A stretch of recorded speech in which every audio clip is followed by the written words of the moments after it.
有关这个花莲的灾区，最近有一个卡土机的头家，因为空喙感染，引发到败血症死亡。事后发现伊并无保险，所以这个志工保险的议题嘛受到重视。中央前进协调所今仔日来宣布，正式来启动到志工保险的方案。港电行的头家前往公户救灾，所因为吊伤过身。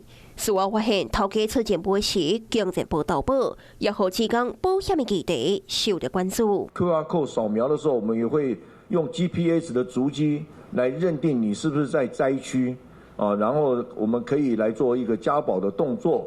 那这个部分呢，我们是在今天就开始实施。中央前进协调所第今日宣布正式启动志工的保险方案，所有参加救灾志工拢会使投保，这届会当投保3天，大家人的保价是100万。志工会当家己前往车站边的投保服务站投保。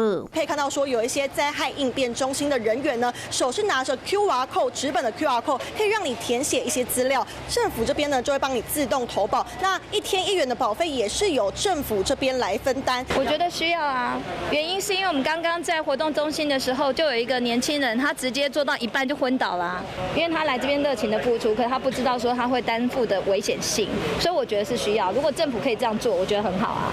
相关单位将会设立各部会 QR code 系统，方便志工会当随时登录。那这个 QR code 就是他只要填列他的一些基本的资料，如果他继续未来就一次我们会这个资料会维持3天，那3天以后他还是有继续在这里帮忙的话，那未来他只要 key 身份证，我们就继续一直可以再保下一次的这个保险。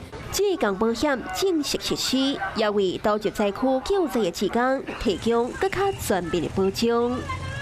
Hello， 我是林纯佩。想要掌握最及时的新闻资讯或是体坛动态吗？